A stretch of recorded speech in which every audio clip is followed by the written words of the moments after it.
Association.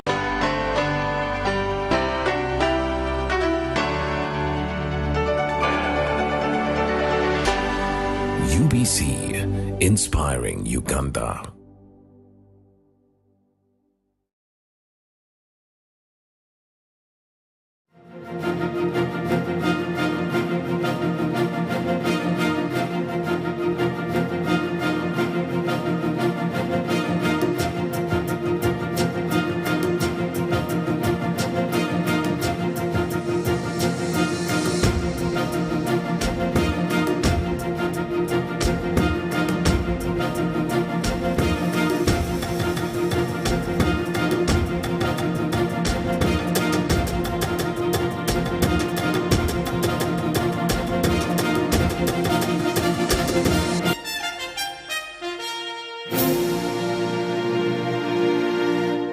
Welcome to the weekly Business Roundup show. We are glad that you're tuned in.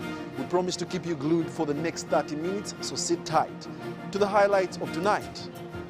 Experts want government to manage inflation to avoid dire consequences. Business community in Jinja City concerned about the rundown state of ginger papaya. 1 trillion regional export facility unveiled for the business community. And last but not least, tourism sector players in Uganda and Kenya coastal region are collaborating to maximize the tourism potential. For all these and more, stay tuned. It's time for business. The rising cost of living in Uganda can be stopped or reduced through strategic interventions, says Professor Ezra Suruma, an economist. Although the causes of Uganda's inflation are mainly exogenic or imported, if I may say, it is dangerous to the public and the economy if it is not managed. Let's have a look.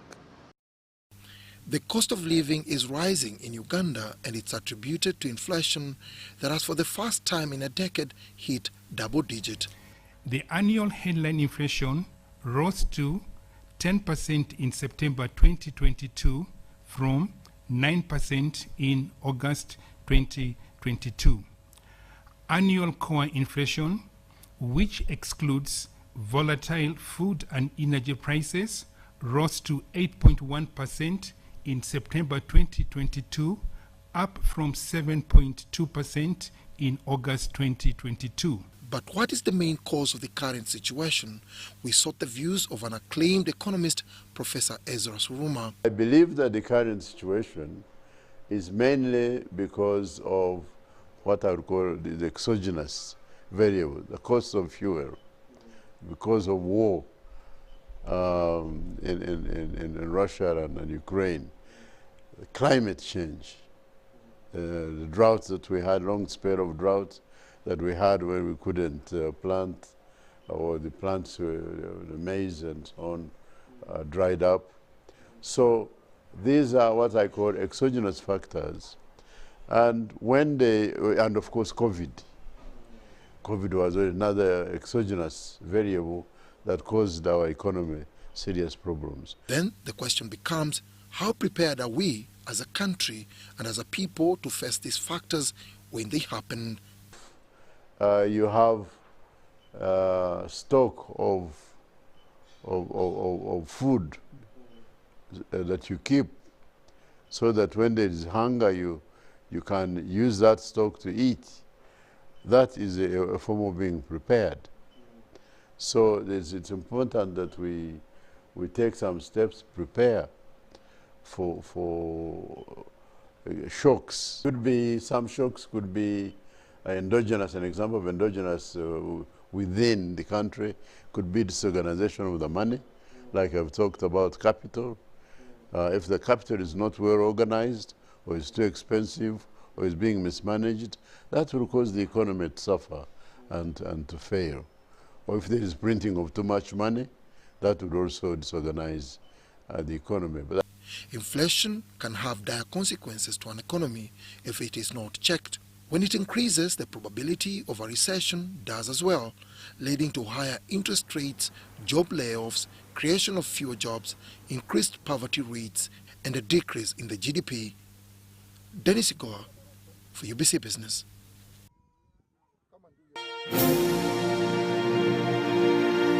Uganda National Bureau of Standards and Advance Africa, under the Action for Livelihood Enhancement in Northern Uganda project, have launched the Information, Education and Communication Awareness materials on market standards. IEC is intended to consolidate stability, eradicate poverty and malnutrition for sustainable and inclusive socio-economic development in Northern Uganda. The process of developing IEC awareness materials of market standards started in October of 2020 and is in the process of being operationalized and developed from standards for code of commodities. Some of the commodities include beans, soybeans and local poultry, among others. I can tell you that we are soon starting a pilot project with the International Organization of Standardization to evaluate that, how many and the impact, more importantly, of the standards being used. What is the impact of using those standards? What is the economic impact of a standard? How do standards contribute to the development of the country, etc., etc. So standards being very technical documents, it's important that for them to be able to be understood, we break them down, we simplify them. According to Director Finance and Administration at Advance Africa, Innocent Sheila, the need for support of farmers and for nutritional supplementation was part of the decision of what districts would be selected for the project. Of course, we are targeting the farmer groups who are in those districts, and these are groups that are majorly in agriculture. And under this action, we came in to support the production, the access to markets, and of course for nutrition purposes. She notes the combined efforts of Advance Africa and UNBS will help ensure farmers are properly trained and ready to meet the standards of the market. The target market are the 6 districts of Nebi, Pakwach, Zombo, Agago, Amuru and the Acholi sub-region. We are going to do the dissemination of these standards, the IEC materials. And under the guidance of UNBS, we are going to carry out an activity training the farmers on how to use these standards. That is aimed at promotion of the standards to ensure that now the farmers will have access to markets. A senior standards manager, Pamela Akwap, says the project took a long time to be processed due to the extensive preparation. Improved standards are expected to increase food security, improve maternal and child nutrition, in addition to enhancing household incomes through diversified food production. For UBC News, I'm Jerome Omara. The business community in Jinja City want relevant authorities to urgently rehabilitate the Jinja Pier. Their appeal was made at the Central Corridor Multimodal Transport Sensitization meeting in Jinja. Let's have a look. Jinja City is one of the leading business hubs in Uganda. It is connected to the regional markets by road, rail and water. It is for this reason that the Central Corridor entities are engaging with the business community in Jinja, mainly bulk exporters and importers. The objective of the sensitization meetings like this one is to enlighten them on the key developments on the route and the advantages, with an intention of encouraging them to utilize the route. The generation which is there is a generation that doesn't have the history of what used to happen. So they think that everything was very bad about Dar es Salaam, but that was not the case. I worked both in Mombasa and I worked in Dar es Salaam. Things used to move. The message is, let's revive. There are promises both sides, more so from the President of Tanzania. When she was in Kampala, we met her, she made promises, and let us take that advantage and have a second route for both our imports and our exports. William Okello, a board member of Uganda Shippers Council, says improving collaboration amongst port users and stakeholders from both public and private sector will improve business and iron out challenges. So if we have all the 3 vessels operationalized, then we know as Jinja will actually be at a bigger advantage. And that's why as Jinja we want to emphasize that the road network the road transportation is substituted by the water transportation, Dar es Salaam to Mwanza, Mwanza directly to Jinja. According to Tanzania Ports Authority, the Central Corridor's multimodal route is efficient, has competitive cargo tariff rates, and lowers the cost of doing business. It's no longer about the proximity. Using the multimodal way reduced the road distance that it was a major barrier of using Dar es Salaam Port, because everybody will keep thinking that in order for you to use Dar es Salaam Port, you must use the road. So now we're using the multimodal system through the Central Corridor, and we're inviting the Ugandan community, the business community. We are talking about efficiency along the Central Corridor. So even if you're not telling them that we are going to save this much money in a given point in time, you have to draw a logistics plan as a freight forwarder.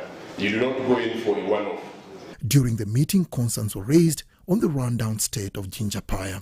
The pier is a key water transport infrastructure on Lake Victoria, where vessels dock to offload and load cargo. Because area of operation, which collect a lot of money from people, the road where I passed, it was shameful.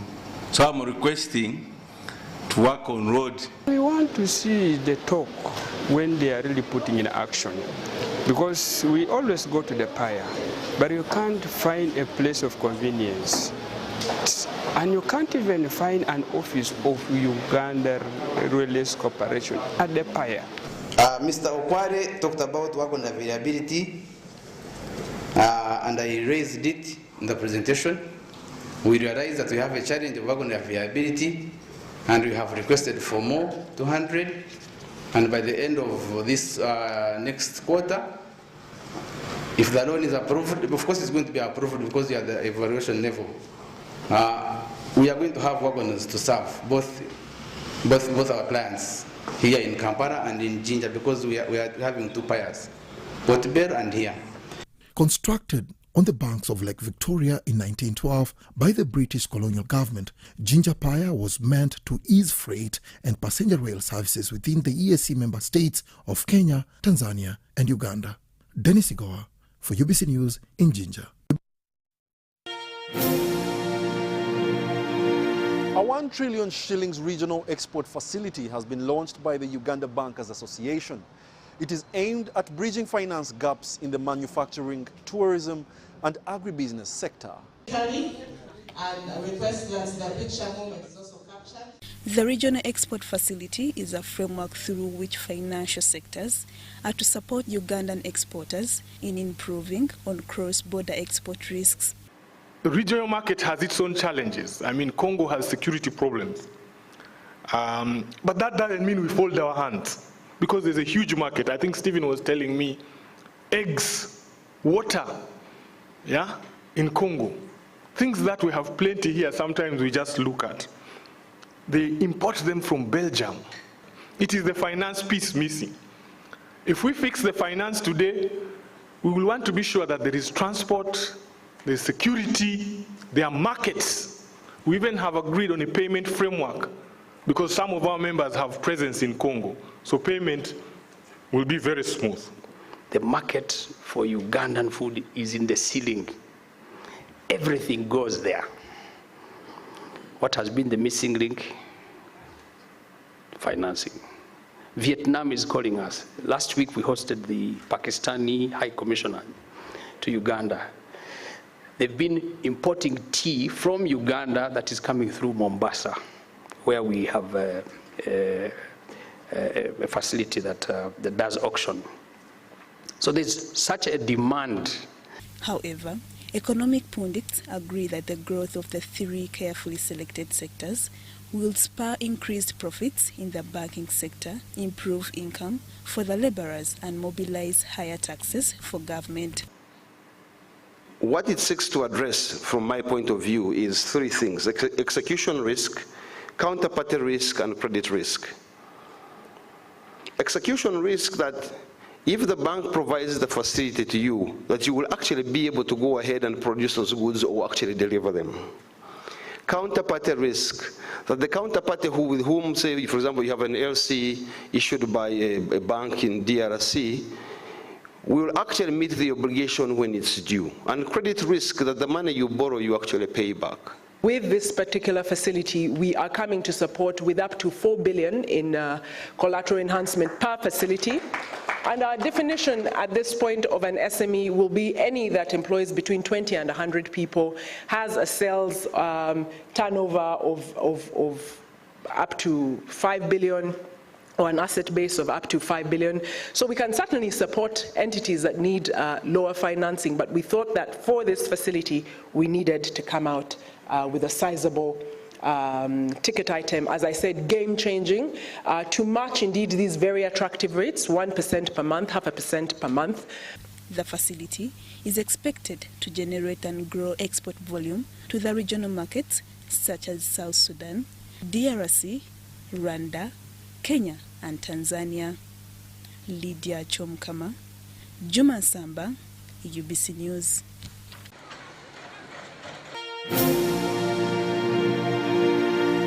UMEME is committed to support government electricity access agenda and in turn facilitate the transition to the much desired money economy.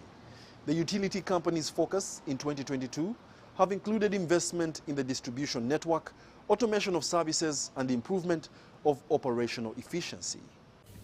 UMEME, a leading utility company, has continued to register positive impact over the years, credited by multi-million-dollar investments in the electricity industry.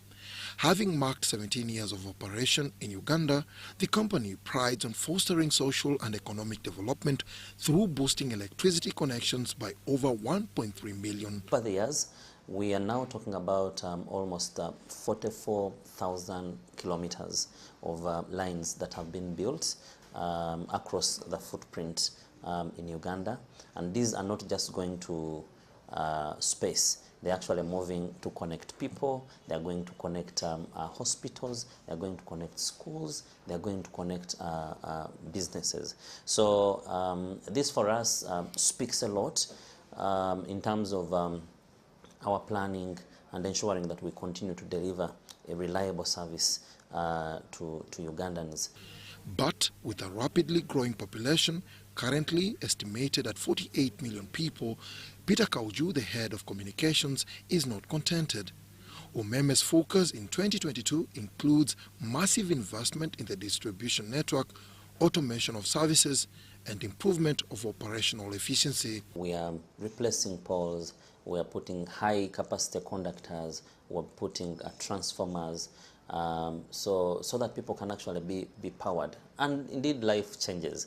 We've again also been undertaking rehabilitation on the eastern side, right from Jinja, running through Buikwe, going to Iganga, Tororo, Mbale, of course continuing. So we've been able to rehabilitate, and we continue to rehabilitate our network, upgrade it.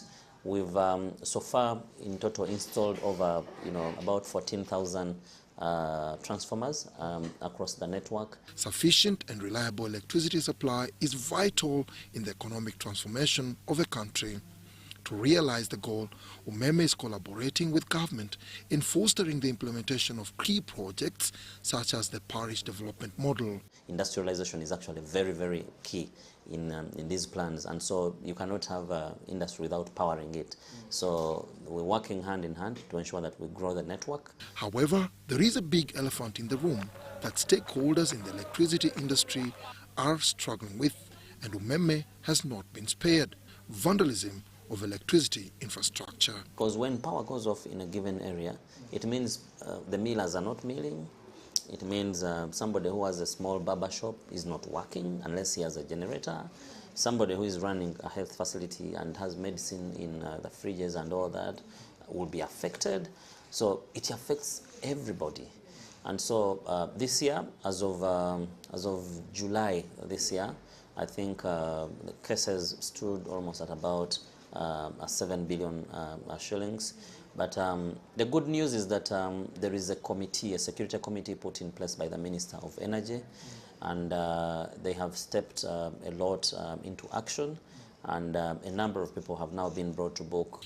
According to UMEME, the discussions on the concession extension is ongoing with government. Nevertheless, the company is committed to support government electricity access agenda. The National Organization of Trade Unions is envisaging a leadership vacuum at the National Social Security Fund if contracts of the MD and Deputy Managing Director end before their successors are spotted. NOTU wants the process of headhunting to start immediately. As the current NSSF Managing Director's 5-year contract comes to an end this November 2022, the Chairman General of the National Organization of Trade Unions, NOTU, is calling on the Ministry of Gender, Labour and Social Development to appoint a Managing Director and Deputy Managing Director to avoid a leadership vacuum in the near future. We don't want to see a vacuum. A vacuum will create a problem. Our fund is very sensitive. We have seen a number of projects, the Loboa project, the Temangalo project, the pension house is also progressing. So we need NSSF to move at that speed. First being appointed to the NSSF managerial position in 2010, Richard Byarugaba was reappointed as NSSF MD in 2014. His contract was then renewed by Minister of Finance Matia Kasaija, effective December 1st, 2017. Our worry is there's already movement, which I may not reveal to you. There already movement which we see, which is going to bring problems. Because as we talk now, the MD's contract is not there, the other one, the deputy also, and that's already a vacuum. In the financial year 2020-2021, NSSF's income grew from 1.4 trillion shillings to 1.8 trillion shillings, and in 2018, under Richard Byarugaba's tenure as Managing Director, the fund disbursed a 15% interest payout, the highest recorded in the last 10 years. Wadulo Arnold, UBC News, in Kampala. On the regional scene, key tourism sector players in Uganda and Kenya coastal region are collaborating to maximize the tourism potential. Whereas Uganda is endowed with unique safaris, historical heritage, flora and fauna, the coastal region of Kenya prides in historical attractions and beautiful white sand beaches. Tourism is a key sector in all the East African economies, contributing at least 17% to export earnings. Although the contribution is significant, there is more potential for growth. Go back to the spirit where tourism come in this region and travel flawlessly in, between the two countries. We can have a common visa for tourism these days. Get a visa for tourism. You can apply between Kenya, Uganda, and Rwanda with one visa. So there's no need for. So there's no reason why, if we package these things properly. Tourism conference, exhibition, and familiarization trip between Uganda and the Kenya coast, slated for November this year, spearheaded by the Consulate General of the Republic of Uganda, is geared at fostering tourism sector integration. Where we market together so that someone who has been at the coast can be convinced that, oh, there's something quite different you can go and see in Uganda. You can go and see the mountain gorillas, which are not at the coast. Kenya has fantastic experiences that you will never get in Kenya. And again, Kenya has fantastic experiences that you will not get in Uganda. But imagine for the people, the trend is now the younger generation are coming to Kenya and they're looking for adventure, they're looking for nightlife. Tourism arrivals in Uganda in 2021 stood at 512,945, and out of these, 326,387 were from Kenya, which translates to 64% of all arrivals. Building networks and synergies can grow these numbers exponentially. Our view is that we want to make East African tourism like domestic tourism. We want more tourists to be intra-African in the spirit of the Africa Continental Free Trade Area and the East African community. Travel and tourism are one of the world's largest employers and key job creators. 1 in 10 jobs is currently in travel and tourism, with the sector creating 1 in every 5 new jobs.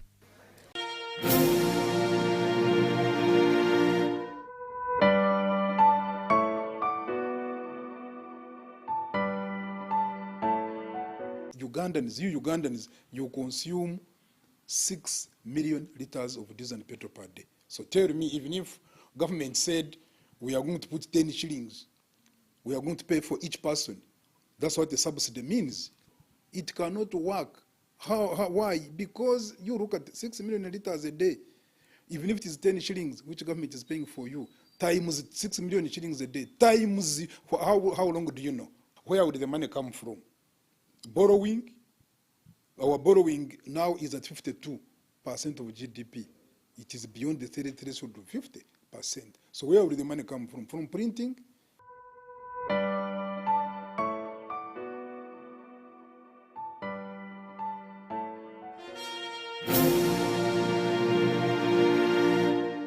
Over the years, Uganda has constructed several hydropower stations to keep up with the demand for electricity. However, there is a power dam that is as old as Uganda's independence, and that is Nalubale in Njeru district, eastern Uganda. Check this out in our Sounds of Business.